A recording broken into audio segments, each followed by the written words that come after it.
que s'il y a un coup dur que Satan peut me donner, c'est au travers de ma femme.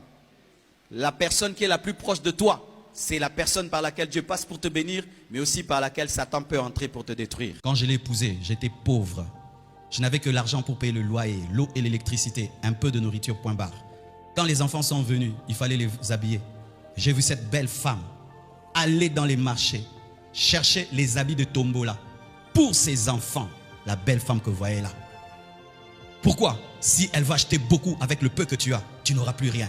Elle allait là-bas et je regardais. Mais cette femme pouvait être exigeante. Elle dit non, je vais acheter ça. Mais si on te voit, c'est pas grave pour mes enfants. Aujourd'hui, elle n'achète plus au Tombola. Tout ce qu'elle achète, c'est en Europe pour ses enfants. Est-ce que l'amour véritable existe encore? Eh ben, moi je dirais oui, hein, parce que moi j'ai vu l'amour véritable d'esprit. Je me base sur moi-même. Là, je me base sur moi-même. Moi, j'ai vu l'amour véritable. Certes, il y a celles qui se marient pour montrer sur Internet, pour montrer des photos, mais c'est pas aussi mal. Hein. Moi, je suis contente de mettre mes photos sur Internet avec mon mari, parce qu'on vit l'amour véritable. L'amour véritable existe. On peut pas nier cela, parce qu'il y a ceux qui ont commis les erreurs, ou il y a ceux qui n'ont pas rencontré l'amour véritable. Elle existe. Alors, si je dois vous dire, par exemple, qu'elle existe, quelle preuve j'ai? La preuve en est que ça fait 18 ans qu'on est mariés et ça fait exactement, je peux dire?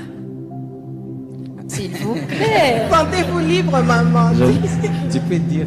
Ok. Je ne sais pas ce qu'elle va dire. On encourage. Alors, je peux, hein? Alors, ça fait exactement 1 semaine et 1 jour que mon mari m'a redemandé si j'aimerais être toujours sa femme. Alléluia.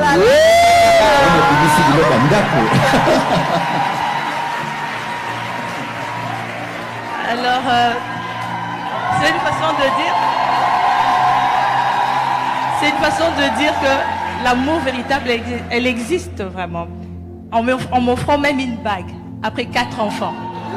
Alors, j'aimerais encourager celles qui ne croient pas que l'amour véritable existe à prier. L'amour véritable, tu la rencontres aussi lorsque tu as un bon cœur. Tu ne peux pas être rempli de mauvaises idées et te dire, je vais rencontrer un homme qui va m'aimer véritablement. Aucun homme sur cette terre accepterait de vivre avec une femme qui le maltraite ou qui le diminue. Aucun homme, mes sœurs.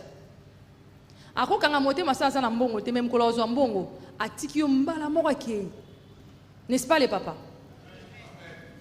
Aucun homme n'accepte d'être diminué.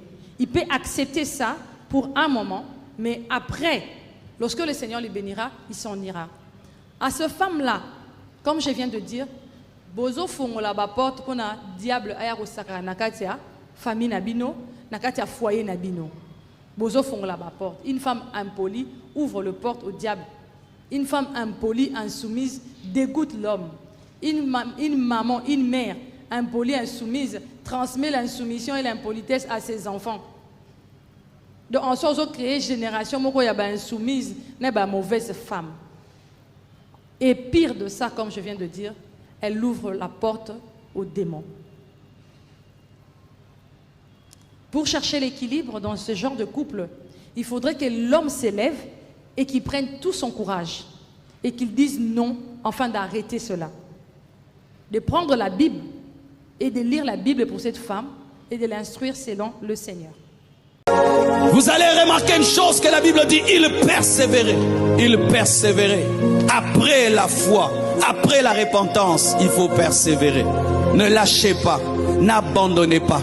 Que rien ne puisse vous séparer de l'amour de Dieu.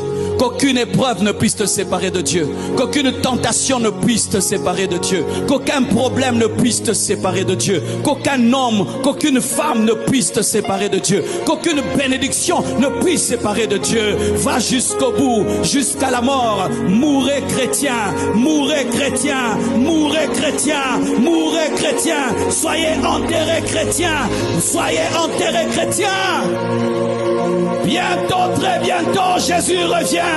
Persévérez pour être enlevé. Persévérez pour être enlevé.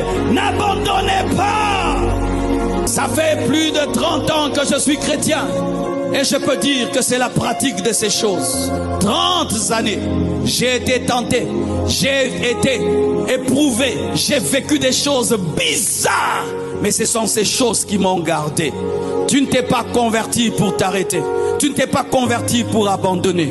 Tu dois aller jusqu'au bout. Tu dois aller jusqu'au bout. Et s'il y en a qui ont commencé à se lasser, qui ont commencé à se fatiguer, à rentrer en arrière, relève-toi, relève-toi, relève-toi, relève-toi. Toi qui es découragé, toi qui es fatigué, toi qui vas arrêter la vie chrétienne, tellement que tu as des difficultés, des problèmes. Lève-toi et continue la marche.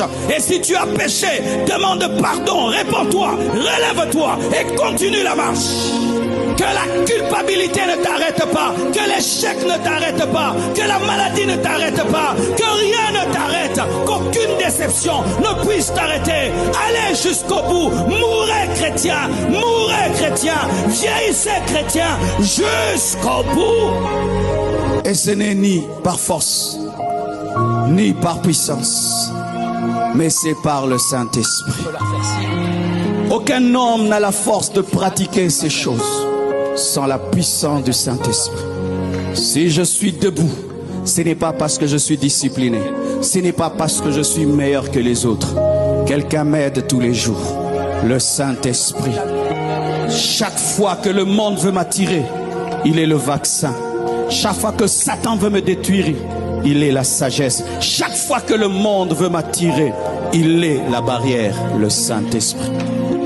Lorsque tu donnes ta vie à Jésus, il y a quelqu'un qui est à ta disposition, le Saint-Esprit.